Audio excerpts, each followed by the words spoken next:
Hi ನನ್ನ ಆತ್ಮೀಯ ಗೆಳೆಯರೇ, ನಾನು ನಿಮಗೊಂದು ಏನೋ ಹೇಳಬೇಕಂತ ಬಯಸಿದ್ದೇನೆ. ಅದು ಪ್ರತಿಯೊಬ್ಬರ ಜೀವನದಲ್ಲಿಯೂ ಆಗು ಹೋಗುವಂಥ ವಿಷಯ.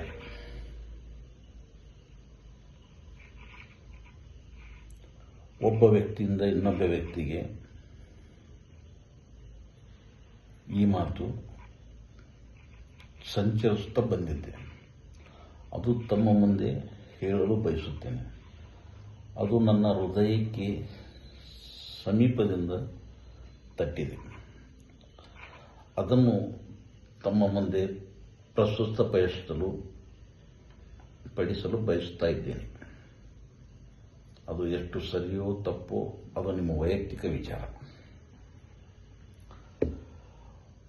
ಒಬ್ಬ ವ್ಯಕ್ತಿ ಜೀವನ ಪೂರ್ತಿ ದುಡಿತಾನೆ. ಬರೀ ಹಣ, ಆಸ್ತಿ, ಸಂಪತ್ತು, ಐಶ್ವರ್ಯ ಇದರ ಹಿಂದೆ ಬೆನ್ನತ್ತಿ ತನಗೆ, ತನ್ನ ಮಕ್ಕಳಿಗೆ, ತನ್ನ ಸಂಸಾರಕ್ಕೆ, ತನ್ನ ವೃದ್ಧಾಪ್ಯಕ್ಕೆ ಕೋಟಿಗಟ್ಟಲೆ ಹಣ ಹೊಂದಿಸುತ್ತಾನೆ. ಆದರೆ ಒಂದು ದಿನ ಅಚಾನಕ್ ಆ ವ್ಯಕ್ತಿ ಮಲಗಿದಾಗ ಅವನು ಚಾದರ ಎಳೆದಂತೆ ಭಾಸವಾಗುತ್ತದೆ. ಆಗ ಆ ವ್ಯಕ್ತಿ ಕಣ್ಣು ಬಿಟ್ಟು ನೋಡಿದಾಗ ಅವನ ಮುಂದೆ ಅಚಾನಕ್ ಯಮರಾಜ ಪ್ರತ್ಯಕ್ಷನಾಗುತ್ತಾನೆ. ಆಗ ವ್ಯಕ್ತಿ ಗಾಬರದಿಂದ ಹೇಳುತ್ತಾನೆ, ಯಮರಾಜ ಹೇಳಿ, ತಮಗೋಸ್ಕರ ನಾನು ಏನು ಸೇವೆ ಮಾಡಲಿ ಎಂದು ಕೇಳುತ್ತಾನೆ. ಆಗ ಯಮರಾಜ ಹೇಳುತ್ತಾನೆ, ಅಣ್ಣ, ನಾನು ನಿನ್ನ ಕರೆದುಕೊಂಡು ಹೋಗಲು ಬಂದಿದ್ದೇನೆ, ನಿನ್ನ ಸೇವೆ ಮಾಡಿಸಿಕೊಳ್ಳಲು ಅಲ್ಲ. ಈಗ ನಿನ್ನ ಸಮಯ ಮುಗಿದಿದೆ ಎನ್ನುತ್ತಾನೆ. ಆಗ ಅವನು ತಕ್ಷಣ ಹಾಸಿಗೆಯಿಂದ ಎದ್ದು ಕುಳಿತು ಕೇಳುತ್ತಾನೆ, ಏನು ಹೇಳುತ್ತಿದ್ದೀರಿ ಯಮರಾಜ? ನೀವು ಏನು ಹೇಳುತ್ತಿದ್ದೀರಿ? ಹೌದು, ನಿನ್ನ ಕರೆದುಕೊಂಡು ಹೋಗಲು ನಾನು ಬಂದಿದ್ದೇನೆ. ನಿನ್ನ ಸಮಯ ಮುಗಿದಿದೆ, ನಿನ್ನನ್ನು ಕರೆದುಕೊಂಡು ಹೋಗುತ್ತೇನೆ. ನಿನ್ನ ಜೀವನದ ಕೊನೆಯ ಸಮಯ ಬಂದಿದೆ ಎಂದು ಯಮರಾಜ ಹೇಳುತ್ತಾನೆ. ಆ ವ್ಯಕ್ತಿ ಹೇಳುತ್ತಾನೆ ಯಮರಾಜನಿಗೆ, ನನ್ನ ಹತ್ತಿರ ಹಣ, ಸಂಪತ್ತು, ಐಶ್ವರ್ಯ ಎಲ್ಲ ಇದೆ. ನಾನು ನಿಮಗೆ 10 ಕೋಟಿ ಕೊಡುತ್ತೇನೆ. ನನಗೆ ಒಂದು ದಿನ ಬದುಕಲು ಟೈಮ್ ಕೊಡಿ ಎಂದು ಕೇಳುತ್ತಾನೆ ಯಮರಾಜನ. ಆಗ ಯಮರಾಜ ಹೇಳುತ್ತಾನೆ, ನಿನ್ನ ಟೈಮ್ ಮುಗಿದಿದೆ, ನಿನ್ನ ಸಂಗಡ ನನ್ನ ಟೈಮು ಹಾಳು ಮಾಡಬೇಡಪ್ಪ, ನಡೆಯಲು ಹೋಗೋಣ ಅಂತ ವ್ಯಕ್ತಿ ಹೇಳುತ್ತಾನೆ. ಯಮರಾಜ ವ್ಯಕ್ತಿ ಹೇಳ್ತಾನೆ. ಆಗ ವ್ಯಕ್ತಿ ಹೇಳುತ್ತಾನೆ, ಯಮರಾಜ ನಿಮಗೆ 20 ಕೋಟಿ ಕೊಡುತ್ತೇನೆ, ಸಾಯಂಕಾಲವರೆಗೆ ಜೀವಿಸಲು ಸಮಯ ಕೊಡಿ ಎಂದು ಪರಿಪರಿಯಾಗಿ ಕೇಳುತ್ತಾನೆ. ಯಮರಾಜ ಹೇಳುತ್ತಾನೆ, ಯಾರ ಟೈಮ್ ಹಾಳು ಮಾಡಬೇಡ. ಆ ವ್ಯಕ್ತಿ ಹೇಳುತ್ತಾನೆ, ಯಮರಾಜನೇ, ನನ್ನ ಎಲ್ಲ ಸಂಪತ್ತನ್ನು ತೆಗೆದುಕೊಳ್ಳು, ಆದರೆ ನನಗೆ ಬದುಕಲು 1 ತಾಸು ಟೈಮ್ ಬಿಡಿ ಪ್ಲೀಸ್ ಅಂದಾಗ ಯಮರಾಜ ಹೇಳುತ್ತಾನೆ, ನಿನ್ನ ಸಂಪತ್ತು ಬೇಡ, ನೀನು ನನ್ನ ಟೈಮ್ ಹಾಳು ಮಾಡೋದು ಬೇಡ, ನಡಿಯಪ್ಪ ಎಂದು ಯಮರಾಜ ಆ ವ್ಯಕ್ತಿಗೆ ಹೇಳುತ್ತಾನೆ. ನನ್ನ ಸಮಯ ಹಾಳು ಮಾಡಬೇಡ,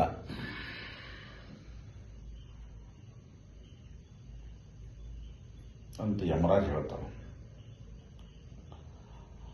ಆಗ ವ್ಯಕ್ತಿಯ ಕಣ್ಣಲ್ಲಿ ನೀರು ಬರುತ್ತವೆ.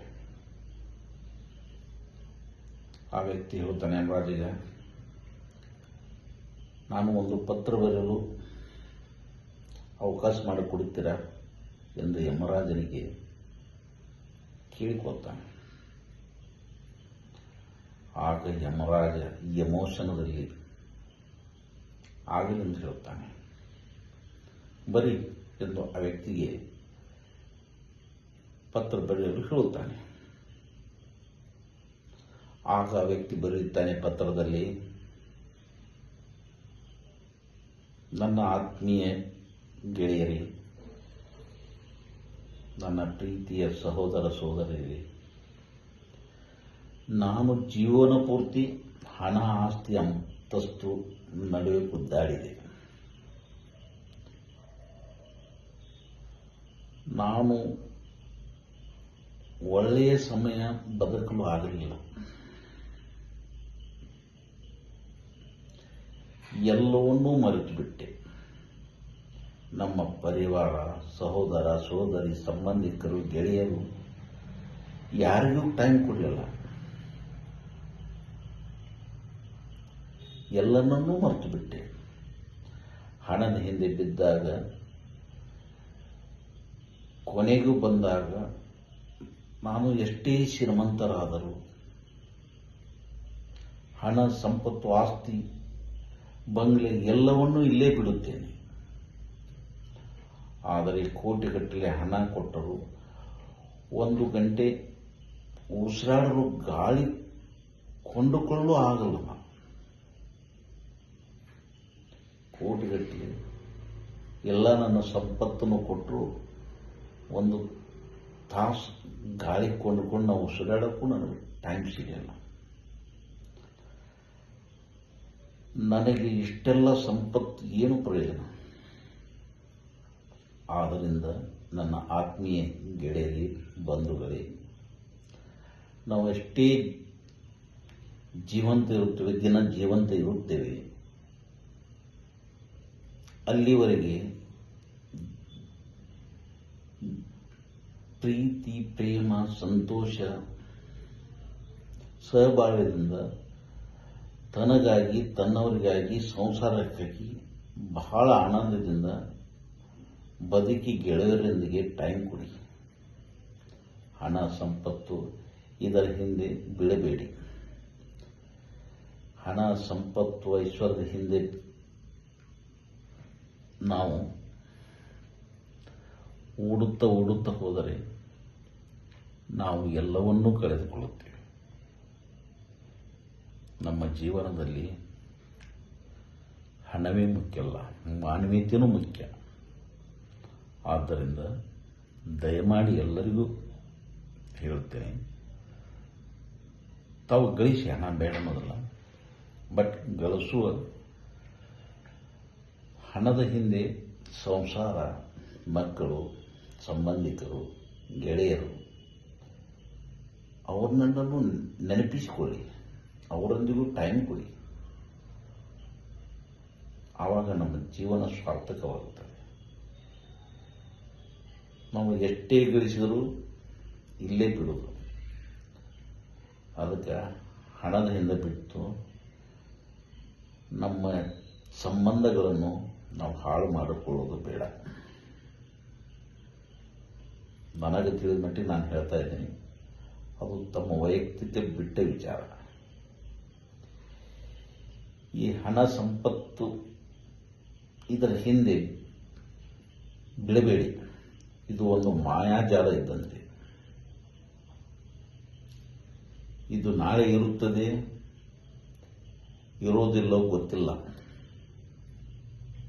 ಇದು ಕೊನೆವರೆಗೂ ಯಾರಿಗೂ ಗೊತ್ತಿಲ್ಲ. ಅದಕ್ಕೆ ನನಗೆ ತಿಳಿದ ಮಟ್ಟಿಗೆ ನಾನು ಮಾತಾಡಿದ್ದೀನಿ. ಅದು ಯಾರು ಮನಸ್ಸಿನುವಂಥದ್ದು ಅಲ್ಲ, ನನ್ನ ವೈಯಕ್ತಿಕ ವಿಚಾರ ನಾನು ಹೇಳಿದ್ದೇನೆ. ಓಕೆ, ಬಾಯ್.